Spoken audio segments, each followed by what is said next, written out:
सर्वांना नमस्कार. कविता खरं दुसरीच म्हणायची होती, पण सर बोलले की हास्य कविता घ्या. कवितेचं शीर्षक आहे मामाची पोर जीवाला गोर.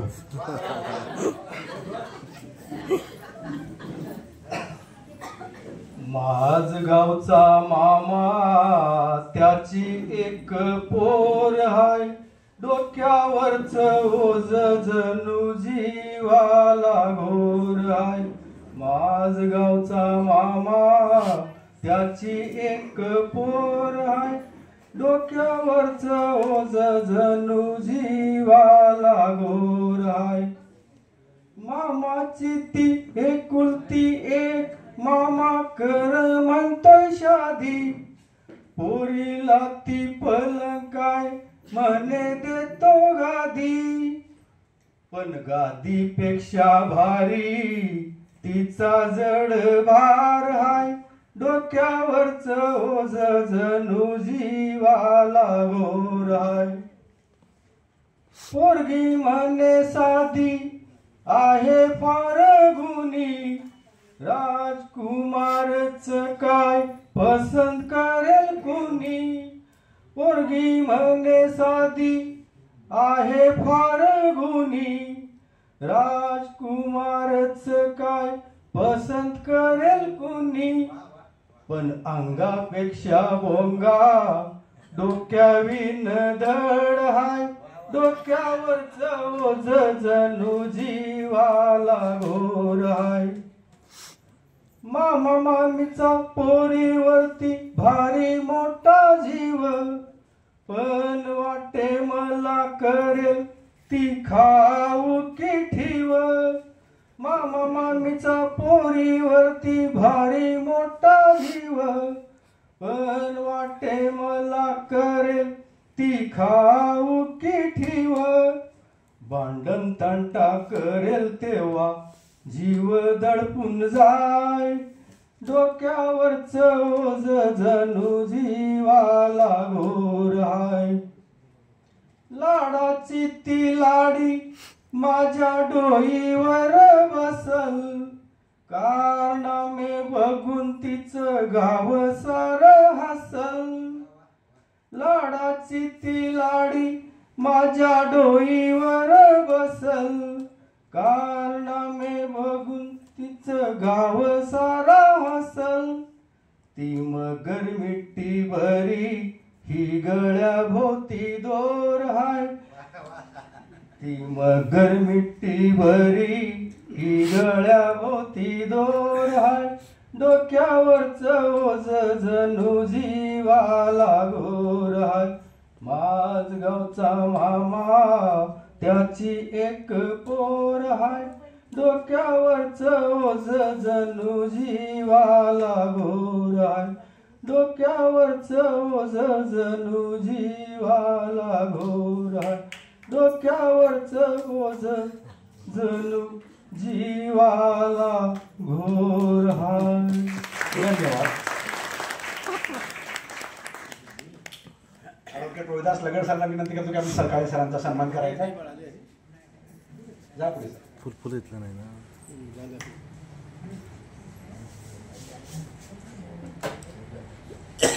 फुल दे की, फुल दे की. तिथले दे पिलो. फुल दे, फुल दे.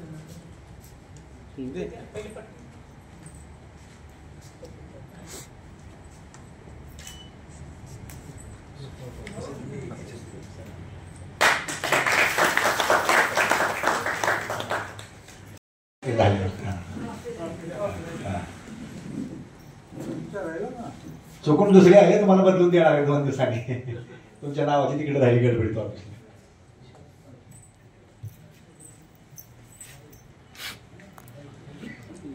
यानंतर माणिक जाधव सरांना विनंती करतो की 5 मिनिटं आपण रौंदाळे सरांच्या काही आठवणी त्यानिमित्तानं आम्हाला सांगाव्यात. त्यानंतर लगड सरांचे मनोगत ऐकूया आपण. अगोदर माणिकराव जाधव सर. माझा नमस्कार. रौंदाळे साहेबांना आम्ही जवळजवळ 20 वर्ष एकत्र काम केलेलं आहे आणि त्यांना म्हणजे त्यांचं वाचन फार भयंकर होतं. रामायण महाभारत यांचं बराच त्यांचा अभ्यास होता आणि आम्ही प्रवासामध्ये आमची ती चर्चा असायची. तसेच त्यांना जनरल नॉलेज भरपूर होतं. ते नेहमी फिरतीवर असताना पक्ष्यांच्या हा पक्षी कुठला आहे सांग नाव, आमका कुठला आहे, याची जात कुठली, त्याची काय, पक्ष्यांचा पुष्कळ अभ्यास होता त्यांचा. आणि त्यांच्या स्कॉर्पिओ गाडीने आम्ही जवळजवळ अर्धा भारत फिरलो. त्यांनी सगळे देवधर्म वगैरे सर्व मंदिरं वगैरे हे केलं. त्यांची सेवानिवृत्त झाल्यानंतर त्यांनी आम्ही त्यांच्याबरोबर पुष्कळ फिरलो. आणि असे ते सर मनमिळाव होते. आणि त्यांचा विषय सांगायचं म्हणजे एवढा प्रवास करत असताना त्यांचा ड्रायव्हरवर फार जीव होता. आनंद कुलकर्णी त्याच्यावर फार त्यांचा जीव असायचा बरं का. प्रवासामध्ये ते कधीच त्याला काय बोलायचे नाही. आम्ही जरी म्हटलं ना, अहो त्याला खिडकी बंद करा सांगा त्याला, नाही त्याला नाही सांगायचं, ते ऐकणार नाही असे ते म्हणायचे. असे आठवणी पण एवढं बोलून माझं वाचन संपवतं. त्यानंतर रोहिदास लगड सरांना विनंती करतो आपण त्यांच्या काही आठवणी आम्हाला सांगाव्यात.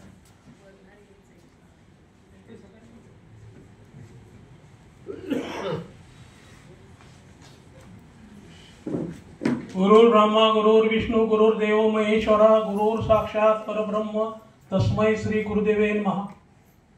श्री स्वामी समर्थ प्रतिष्ठान नांदेड सिटी पुणे आयोजित नांदेड गावचे ज्येष्ठ उद्योजक, कायदेतज्ञ, ॲडव्होकेट स्वर्गीय अंकुश भाऊ रामचंद्र रौंदाळे यांच्या 5व्या स्मृती दिनाचे औचित्य साधून राज्यस्तरीय सेवा गौरव पुरस्कार व कवींचे कवी संमेलन हा सोहळा आज रोजी स्वातंत्र्यवीर विदा सावरकर कर्वे रोड पुणे सभागृहामध्ये संपन्न होत आहे. अंकुश भाऊंच्या बाबतीत, त्यांच्या कुटुंबाच्या बाबतीत सांगायचं म्हटलं तर अंकुश भाऊ रामचंद्र रौंदाळे यांचं नांदेड गावी मध्यमवर्गीय सुशिक्षित कुटुंब आणि ते कुटुंब प्रमुख होते. त्यांचं कुटुंबामध्ये त्यांच्या धर्मपत्नी चारुशिलाताई, एक विवाहित मुलगी, 3 भाऊ भावजाया, 4 बहिणी,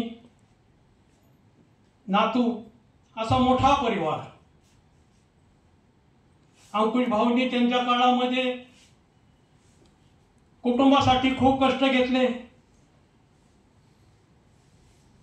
कुटुंबाची शून्यातून सर्वांगीण प्रगती केली. त्यांनी सरकारी नोकरी केली. नोकरी करत LLB शिक्षण केलं. सेवानिवृत्त झाल्यानंतर नियमाप्रमाणे ॲडव्होकेट ही पदवी मिळवली. त्यांची डिग्री म्हणजे BA, MBA, LLB ॲडव्होकेट अशी डिग्री. त्यांनी नोकरी करत कुटुंबासाठी खूप कष्ट घेतले. कुटुंबाची तर प्रगती केलीच, भावांना सांभाळून घेतलं. 3 भावांचा संसार मार्गी लावला.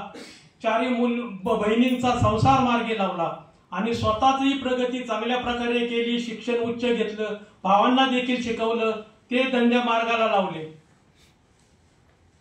असे भाऊ मरावे परी कीर्तिरूपे उरावे असे होऊन गेले.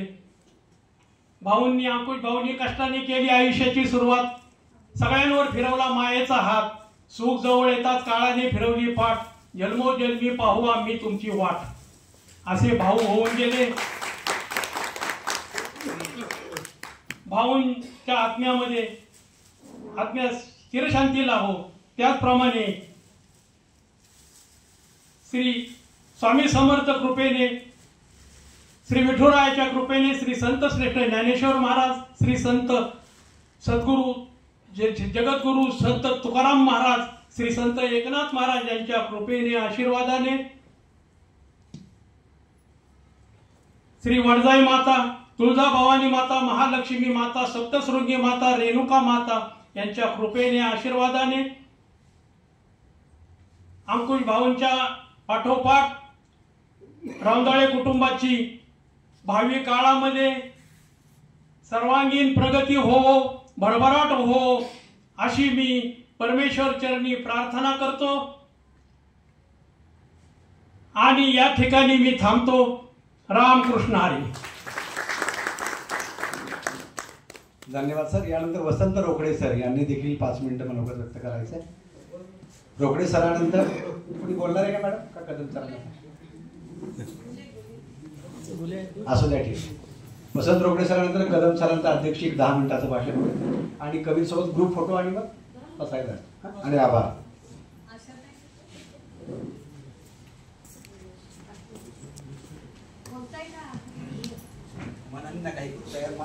तुला रामाचं वरदान अरे एक मुखाने बोला बोला जय जय हनुमान. अरे अंजनीच्या सुद्धा तुला रामाचं वरदान अरे एक मुखाने बोला जय अंकुशराव बोला अंकुशराव. अंकुशराव हे माझे निकटचे मित्र, त्यांचा आणि माझा. आता अनेक उद्योग त्यांचे सांगितले पण काही उद्योग सुप्त उद्योग सांगायचे राहिले ते मी सांगणार आहे.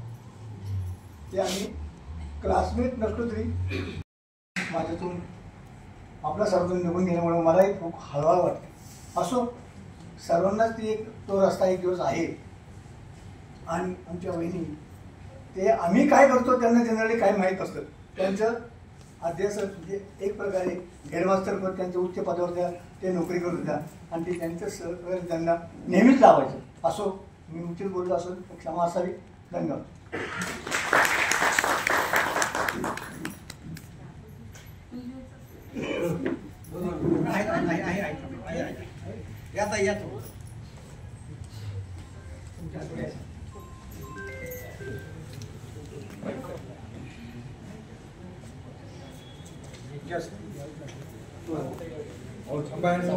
एक मिनिट जा की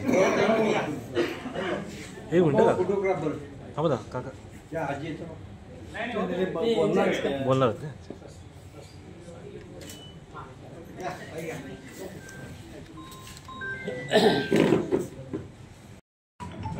जसा आपण म्हणतो चित्रात कमळ उगवतो तसा तो कमळ होता आणि तो घरातले सगळ्यात मोठा असलेला तो आमचा यूथ होता.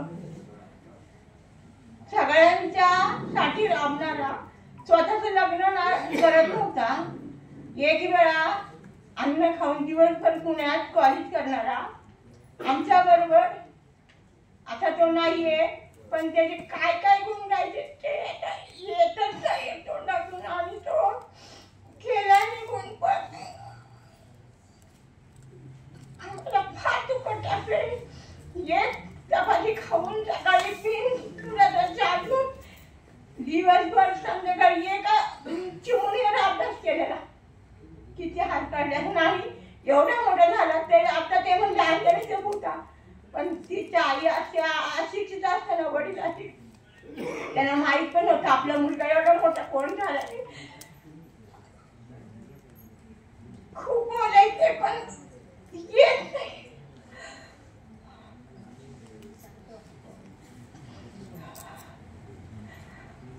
काय बोलायचं नाही बरोबर. त्याने इतकं करून ठेवलं आमच्यासाठी, बहिणींसाठी. स्वतःच लग्न नव्हतं करत तो म्हणला बहिणीची लग्न झाली तर माझं लग्न झालं तर मग माझं दुर्लक्ष होईल. काय काय केलं. एक दिवशी आता आमच्याकडे तेव्हा संडास बांधून नव्हते कुठं, ग्रामीण भागात फार. संडासला गेला कॅनेलला आणि कुत्र पिसळलेलं आलं. संडासला बसलेला माणूस कसा असं सावध असतो का तेव्हा ते पिसळलेलं कुत्र त्याच्या अंगावर तो लहान होता 11-12 असेल. ते कुत्र असं धरून त्याने टाकलं बाहेर आणि घरी आला. सांगायला लागलं काय काय गोष्टी तर ते अजून हृदयाला जात नाही. किती वेळ कशी असेल पण करोनात एवढी लोक पार काय कुठं सरकारी दवाखान्यातून ती परत आली आणि त्याला कसं बघून त्याला विचार स्वामींना प्रश्न सारखा विचारते अरे तू कुठे गेला होतास तेव्हा. तू कुठे होतास. तू म्हणतो ना मी तुझ्या पाठीशी मग तू तेव्हा कुठे गेला होता. त्याला अजून किती कार्य करायचे होते. त्याला अर्धवट सोडून दिलेला अर्धवट सोडून दिलेला तो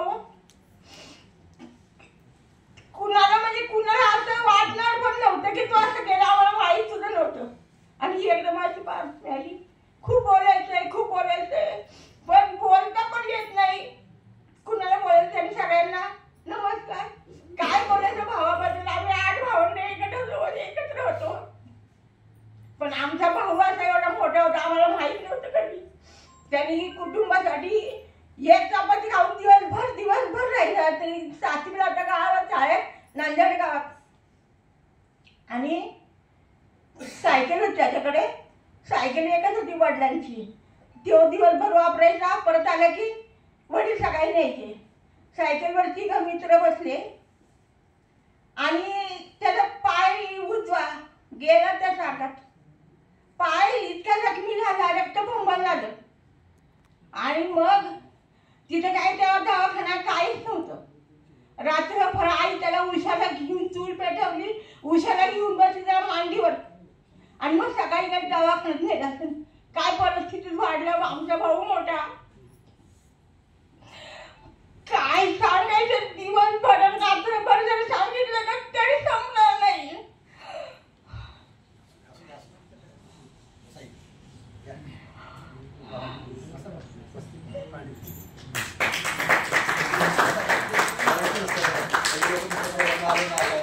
काय सांगायचं असतं कळायचं नाही. बसा बसा बसा. अतिशय सगळ्यांना वाईट वाटत असतं आपल्या कुटुंबातून अशी चांगली व्यक्ती गेल्यानंतर. तरी सुद्धा काही गोष्टी आपल्याला म्हणतो ना आपण छातीवर दगड ठेवून कुठलाही निर्णय घेताना आपल्याला ही कुठलीही गोष्ट पचवण्याची क्षमता आपल्यात असली पाहिजे पहिल्यांदा, तरच आपल्याला पुढे काहीतरी करता येतं. अशा चांगल्या कार्यक्रमाला आलेले उदगीरचे आनंद कदम सर हे महाराष्ट्रातील फार मोठे वक्ते आहेत. त्यांचं आपण अध्यक्षीय भाषण ऐकूया. त्यानंतर उभे सरांचं आभार प्रदर्शन आणि पसायदान असं होईल. आनंद कदम सरांना मी विनंती करतो टाळ्यांच्या. हां दोन घेतो मी घेतो, तुम्ही घ्या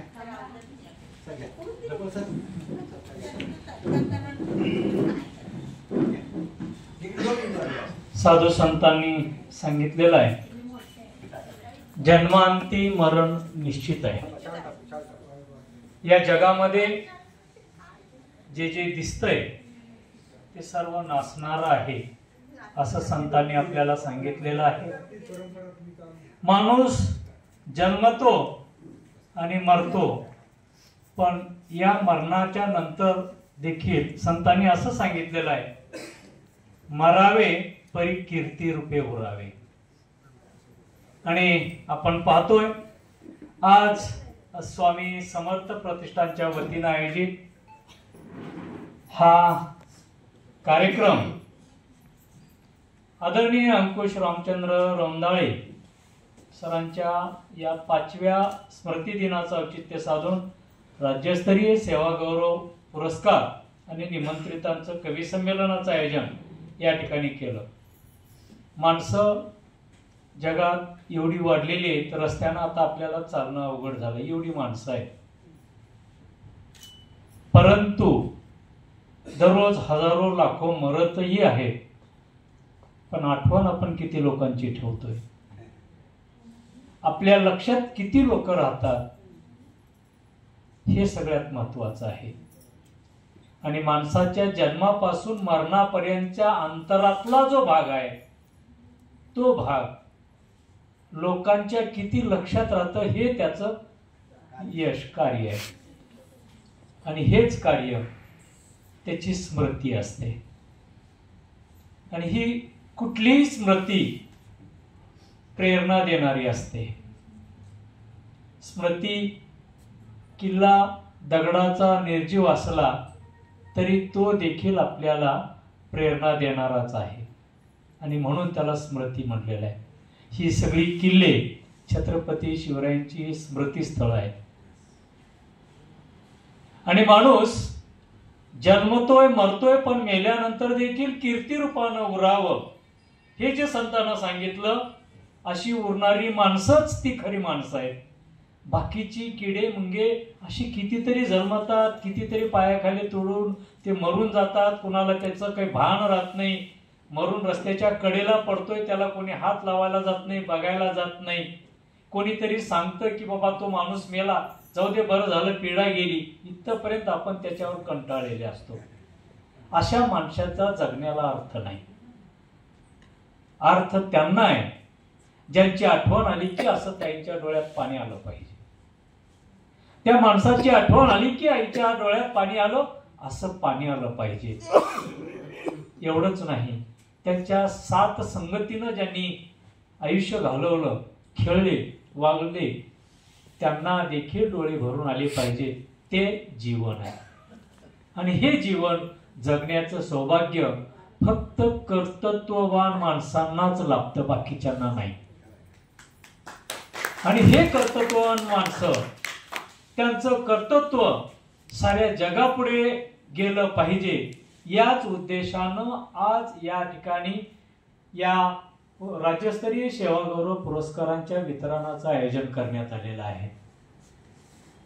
माणूस या ठिकाणी आदरणीय अंकुश रामचंद्र रोंदाळे सरांच्या बाबतीत खरं पाहिलं तर या कार्यक्रमाचा अध्यक्ष मला केलं गेलेलं आहे. माझा रोंदाळे सरांचा संपर्क नाही, मी त्यांच्या सानिध्यात नाही, तरी परंतु मला या ठिकाणी अध्यक्ष केलंय. आणि कुठल्याही गोष्टी ज्या घडतात ना, त्याला काहीतरी कारण असतं. जगातली कुठलीच गोष्ट विनाकारण घडत नाही. योगायोग आपण म्हणून त्याला सामावून घेतोय, पण काहीतरी कारण असतं. मला वाटतं नांदेड सिटीच्या माध्यमातून त्यांनी केलेलं काम, नांदेड भागातले ते आणि मी लातूर मधला आमचा मराठवाडा भाग, कदाचित पुण्यातलं नांदेड सिटी, तर ते नांदेड नाव हे आमच्या मराठवाड्यातलं, नावाचं साधर्म्य असेल. दुसरी गोष्ट, अनेकांच्या तोंडून मी ऐकलं की त्यांना वाचनाचा खूप छंद होता. आणि माझं सगळ्यात आवडता विषय वाचन आहे. माझा विषय सगळ्यात आवडता विषय वाचनाचा आहे. आणि म्हणून मी माझ्या आयुष्यात वाचनाच्या संदर्भानं मला जेवढं काही करता येईल ते करायचं ठरवलंय आणि त्या दृष्टीनं माझी वाटचाल चालू आहे. आणि त्याच कारणानं मला या कार्यक्रमाचं अध्यक्षपद मिळालं असावं. याच बरोबर रोंदळे सर स्वतःचा तो छंद होता वाचनाचा. आमच्या ग्रामीण भागामध्ये छंदाला दुसरा शब्द नाद वापरतात. माणूस नादिक असावा म्हणतात. माणसाला कुठला तरी नाद असावं, त्याचं जीवन समाधानी असतं. ज्या माणसाला कुठलाच नाद नाही तो माणूस समाधानी राहत नाही. त्याची सतत काहीतरी घालमेल चालू असते, त्याचं मन कुठेही समाधान राहत नाही, कुठेही तो माणूस स्थिर राहत नाही. माणसाला स्थिर राहायचं असेल, समाधानानं सुखानं जीवन जगायचं असेल तर माणसानं कुठला ना कुठला छंद जोपासला पाहिजे. कुठल्या ना कुठल्या एका नादाला लागलं पाहिजे माणसानं. आणि तो नाद असा असला पाहिजे की प्रत्येकानं आपल्याकडे बघितल्यानंतर त्या नादाचं नाव घेऊन त्याने हात जोडली पाहिजे. नाद असावा तर माणसाला असा. आणि म्हणून तर म्हणतात नाद करायचा नाही असं म्हटलं पाहिजे. आणि हे नाद करायचा नाही नुसतं बोलायची गोष्ट नाही, आपण वागून ते सिद्ध करून दाखवलं पाहिजे. आणि हे सिद्ध करून दाखवण्याचं काम आदरणीय रोंदळे सरांनी केलेलं आहे. त्यांनी स्वतः वाचलं असं नाही, अनेकांना वाचायला भाग पाडलं. ताई म्हणले की मला 4-4 पेपर आणून वाचायला द्यायचे. आता आपण इथं जमलेली माणसं सगळी सुशिक्षित आहोत. आपण स्वतः किती पेपर दैनिक, साप्ताहिक, मासिक खरेदी करून वाचतोय? आपण स्वतः नाही. आपल्याला आपला जोडीदार म्हणणारा, आपली पत्नी असेल, आपला पती असेल, आपला सांभाळ करता बाप असेल, आई असेल, भाऊ असेल, बहीण असेल, कोण आहे आपल्याला वाचायला? वाच हे पेपर, चांगला आहे, रोज वाचलं पाहिजे असं म्हणणार कोणी आहे? नाही.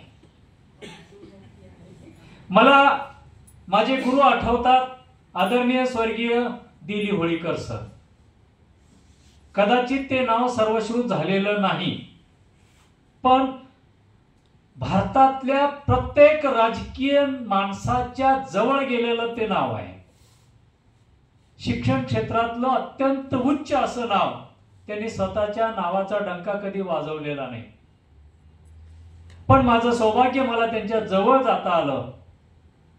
आणि त्यांनी मला सांगायचे, गेलं तेव्हा मला पहिला त्यांचा प्रश्न असायचा, काय वाचलंय मग आता? कोणतं पुस्तक वाचताय? कादंबरी, कथासंग्रह, ऐतिहासिक काय वाचताय? मी बऱ्याच वेळेला निरुत्तर राहायचो. आणि मग त्यांनी मला जवळ बसवून मस्तपैकी घरात ऑर्डर दिली, नाश्ता करायला लावला. नाश्ता करत करत मला त्यांनी सांगितलं, हे बघा अनंतराव, आपण माणसं आहोत, आपण बुद्धिजीवी म्हणून जगणार आहोत, आपण समाजामध्ये जगतोय, समाजाचं आपण काहीतरी देणं आहोत. समाजात वागत असताना आपल्याला शहाणपणानं वागायचं आहे. आणि शहाणपणा माणसापेक्षा जास्त पुस्तकं शिकवतात. शहाणपणा माणसापेक्षा मुद्रित साहित्य आपल्याला जास्त शिकवतो. याच्यासाठी प्रत्येकानं असं केलं पाहिजे, दिवसातून कमीत कमी एक तरी दैनिक वाचलं पाहिजे. दिवसातनं कोणतंही वाचा, आठवड्यातनं एखादं साप्ताहिक वाचलंच पाहिजे, कोणतंही असेल. 15 दिवसाला एखादं पाक्षिक वाचलंच पाहिजे. महिन्याला एखादं मासिक वाचलंच पाहिजे. 3 महिन्याला एखादं त्रैमासिक वाचलंच पाहिजे. वर्षाला किमान काहीच नाही म्हणलं तरी एखादं तरी वार्षिकांक वाचलाच पाहिजे, कोणतंही असेल, आपल्या आपल्या आवडीनुसार.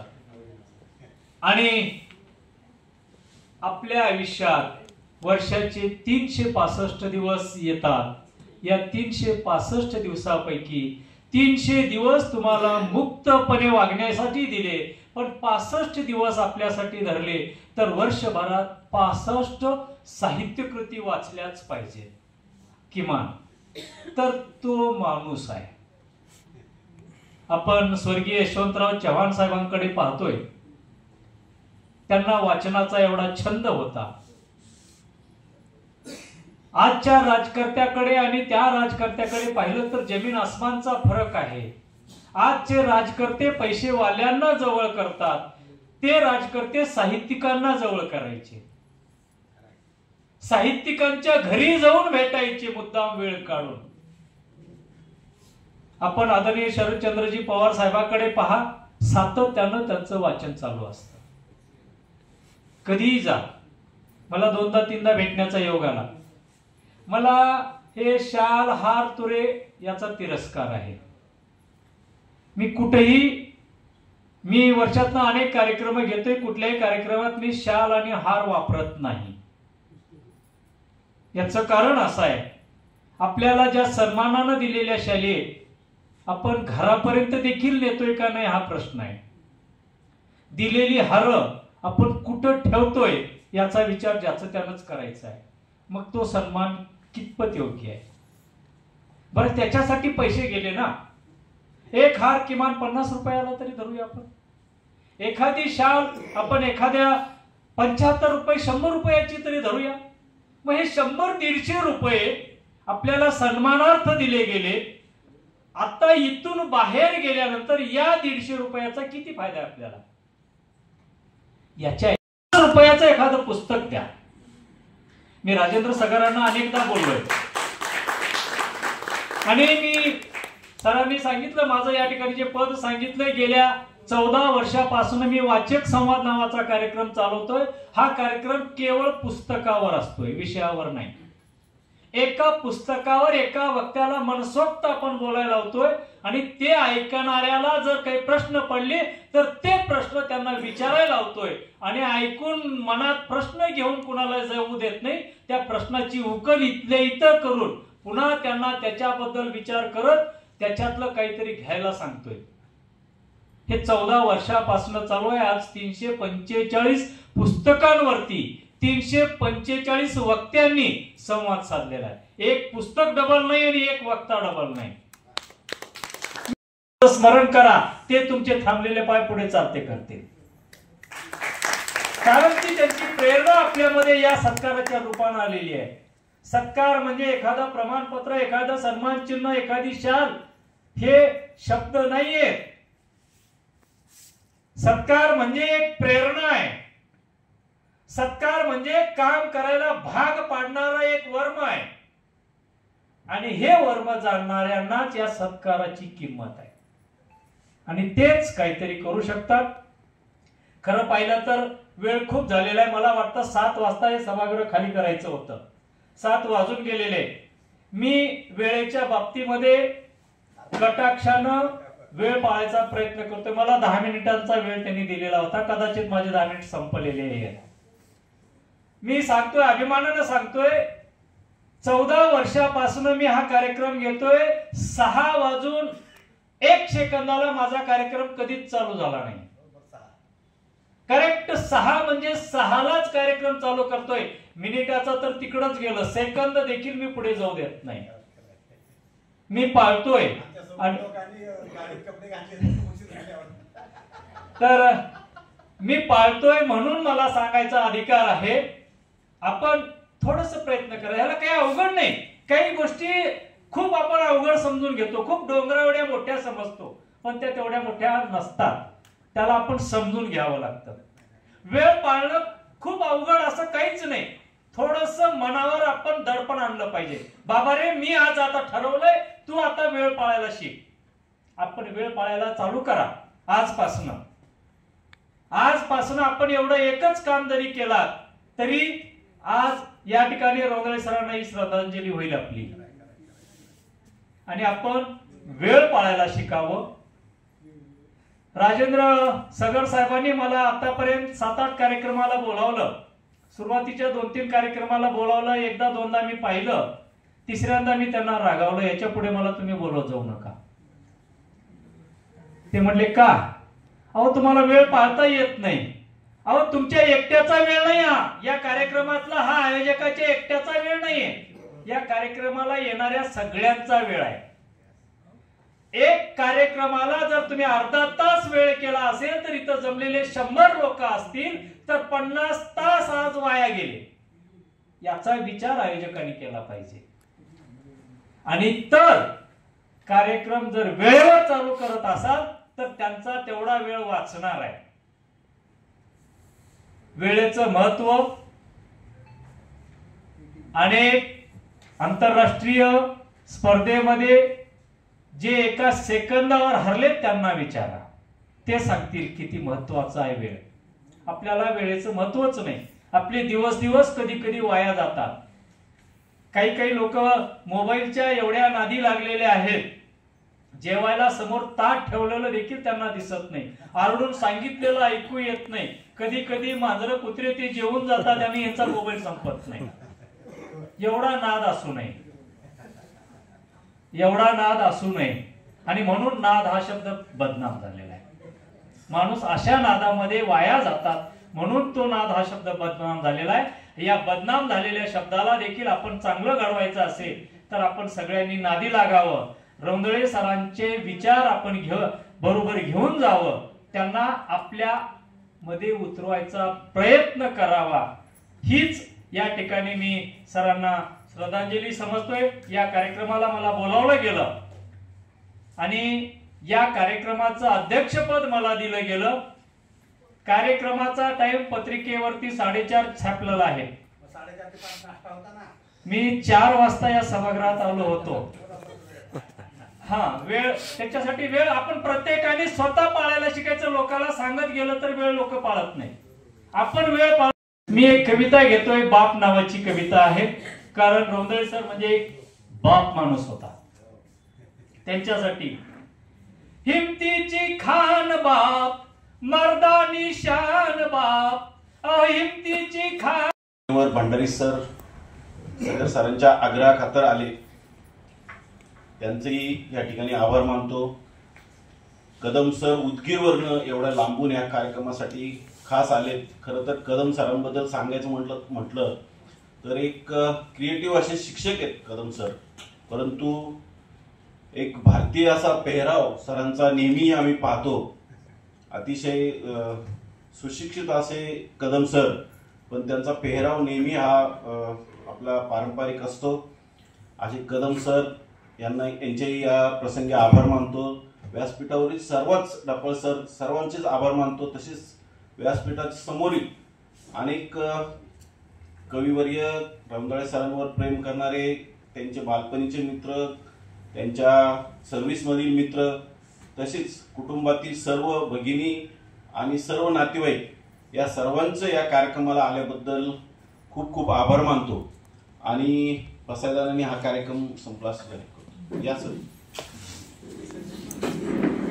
कृपया 3 मिनिट सगळ्या